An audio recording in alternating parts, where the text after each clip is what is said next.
Project 95 side quests. You knew it was coming. 2 days of side quests. Actually, one day. Because as I mentioned yesterday, I made some tactical errors, and it it didn't dawn on me until probably 3 days later that I had. Um, I just I didn't manage my days off right, um, and it's honestly I regret it. Um, I don't have many regrets in my life, and this might be one of them. I guess if this is one of them, that's I'm doing all right. Um, so Spencer and Chris and Cooney all left Missoula and headed to Zion National Park. But for some reason, even before I left for tour, like I had Yellowstone on on the brain.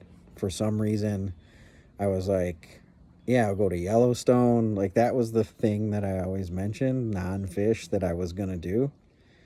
And they didn't want to do that because I think they had been to Yellowstone more than once before. Um, and I had obviously never been. So instead of being like, all right, I'll stay with you guys to enjoy each other's company and have people to share these 2 days off with. And I stuck to my Yellowstone guns, and I was just like, no, I'm going to Yellowstone. I don't know why. Maybe I don't know why I was so into it. I think it had just been, it's like the biggie, right? Like Yellowstone.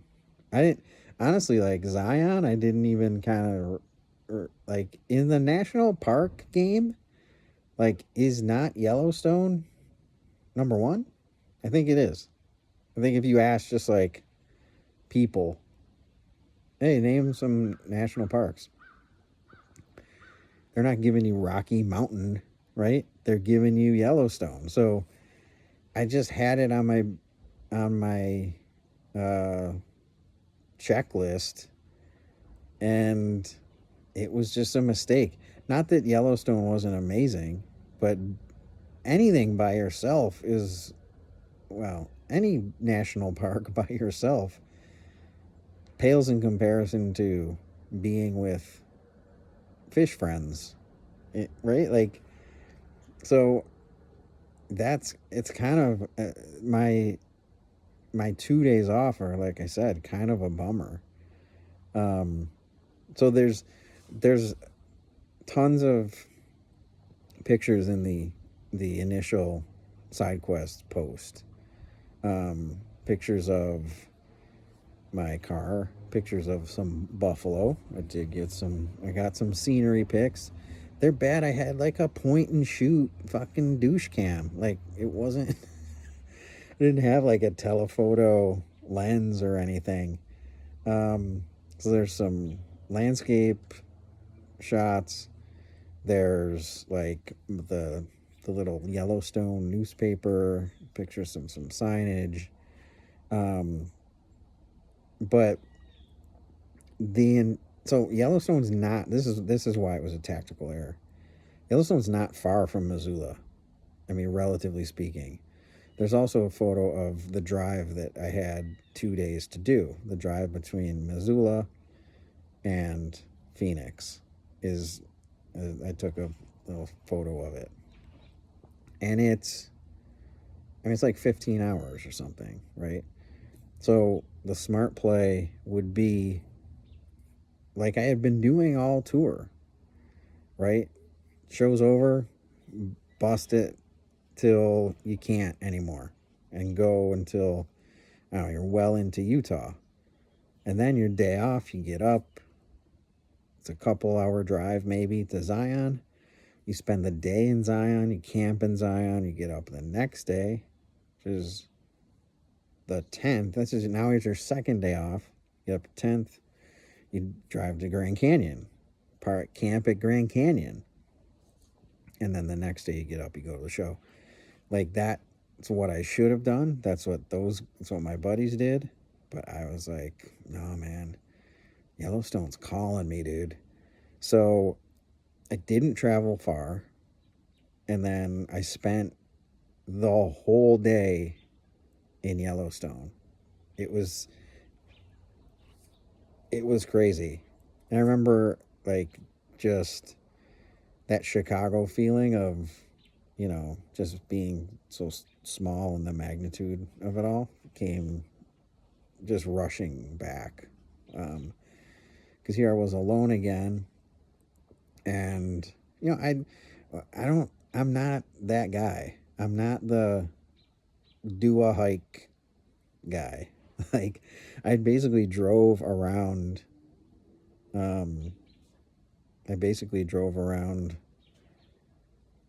Yellowstone and went to Old Faithful, and it was just like fucking not doing much. Old Faithful, there's another Yellowstone reason, right? Oh, it's got Old Faithful, yeah. Why would I care about that? So I drove around, went up in the hills, saw lots of mountains, saw some wildlife. So this is October. There weren't a ton of people in the park. And I just kind of circumvented most of the park. And then it was getting dark, and I was like, okay, I gotta get out of here. And I gotta start heading down, I gotta make some time. But I was gassed, I was exhausted.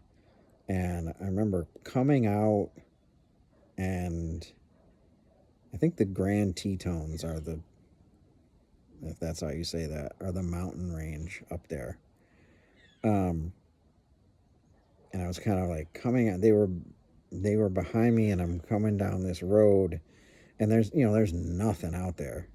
Oh, by the way, I haven't mentioned this. I'm navigating the country with a Rand McNally road atlas. Which is like insane now that I think about it. That I was just like reading maps to get places and like leafing through this huge, it was like 2 feet by a foot, probably. Huge. And I couldn't even like store, I had to fold it over. It had this little like plastic cover that you would Velcro closed and fold it in half. I wonder if I still have that somewhere. But so, I have no, now I'm like, now I don't even know where I am. I don't know what I'm doing. Where can I get gas? Da, da, da. So I'm pulling out of basically Yellowstone. I'm like, I gotta get a hotel just to regroup and just gather myself. So I did. I treated myself to a Motel 6, and I think in the pictures, in the initial post, it should be like a placemat or something from this Motel 6, and I remember being like, that felt great, right? Just to kind of regroup.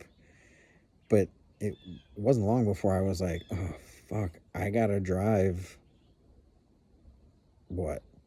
12 hours, 12, 11, 10 hours, something like that, hours tomorrow. That's my day. And I'm like, oh, shit. And then, so it was bittersweet.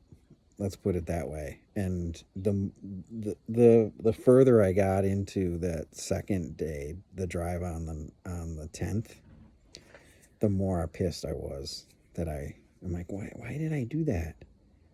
like for some trees and rocks. Like I could have been hanging out, bonding, and sharing fellowship with these guys that I liked hanging out with. So again, I look back on this, it was a missed opportunity for sure. And without the shows, you know, I mentioned this in an earlier video. Like this was about the shows for me. It was about the music. So I didn't take a lot of, side quests. I wasn't looking for stuff to do other than get to the show and do that. So, I do regret it. Again, I don't want to shit on Yellowstone. Just it was so hyped in for me for some reason, overhyped, that I wouldn't back off of it. And it was great. It was really cool to be there and to say I went there, and spend the day. I'm not going to say it wasn't enjoyable, but considering the alternative, I just wish I had made different choices. That's all. So there's a bunch of photos that I put up, and I'm gonna, you know what? Let me do this. So that was today. That was the 9th. October 10th, like I said, I spent that day driving, and I remember coming, and I didn't put two and two together until way after, but you're coming into Arizona, you're coming out of the Rocky Mountains basically, and it was dark. I just felt like absolute shit. I was wallowing in my choices, number one. And I had been driving all day, and it was getting dark, and I'm coming down out of the Rockies into Arizona, and I had the worst headache of my life. And it was because of the pressure drop. And at the time, I'm like, what's going on? Like, why do I have this headache? Like, I'm just like bewildered by the whole thing. I'm like, duh, you just came out of this giant mountain range, and now you're down in, Arizona. So I remember like that day was just, no, I love to drive, and this tour kind of made me love driving, and I love driving by myself. I'm not complaining about any of that. But this one, it was just, I was tired, I was hungry, I was getting low on gas. I didn't know where I was going to stay. I was like, where are those guys? I tried to catch up with them at the Grand Canyon. Like, and I didn't end up finding them. Oh, you know why? Because how would you ever find them in 1995? You would have to be very lucky. So I did. I camped, car camping. Sorry, Fisher and Davis, and camping douches. No, I slept at the Grand Canyon. That was cool, but it was dark. I didn't get to take in the Grand Canyon and all of its splendor. But the headache I had was criminal. Coming into Arizona. Um, and then, well, that was it. That was the 2 days. That was my 2 days off. Um, oh, I should tell this story. So I backing up to Yellowstone, coming out of Yellowstone, was this pretty cool moment. Um, I was coming out, and I mentioned that the mountains are behind me, and there's I'm going out into basically Idaho, because I think I stayed in Idaho Falls that night. The Motel 6 was in Idaho Falls, I'm pretty sure. But, you're on these remote roads, and, there's nobody for miles and miles and miles. So I'm coming around this bend, and something's in the road up ahead, and I get up to it, and it is an absolutely gargantuan buffalo. Bison, some would say. Just standing in the middle. I can't get around it. This is how big this buffalo is. And I sat there until it moved. Like, what am I going to do? I didn't want to be the guy, the New York guy, honking the horn. Hey, hey, I'm driving here. I didn't want to do that.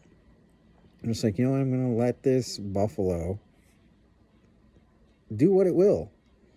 As long as it's not, gore me. As I had just gotten a flyer that said, many people, many visitors have been gored by buffalo. No thanks. So I just sat. It was probably about 15, 20 minutes. I sat in the car. I just kept it running, sat in the car, and just sort of looked at this buffalo. And the buffalo was just look over, and he just stood there. And it was surreal, to say the least. But it was like, kind of made it worth the whole Yellowstone excursion, but not quite. But it was, and then another couple of buffalo came along. It was like he was waiting for them or something, and he was like, "All right, that's how I tell it." And they all crossed the road, and I took off, and so that was pretty cool. As a side, it's a pretty cool side quest. But again, like I feel like I feel like I missed out, right? Before FOMO was a thing, I was experiencing it painfully. So, what are you gonna do? What are you gonna do? That's side quests. We'll be back with shows on the 11th, which is, I believe, Saturday. So stay tuned for that.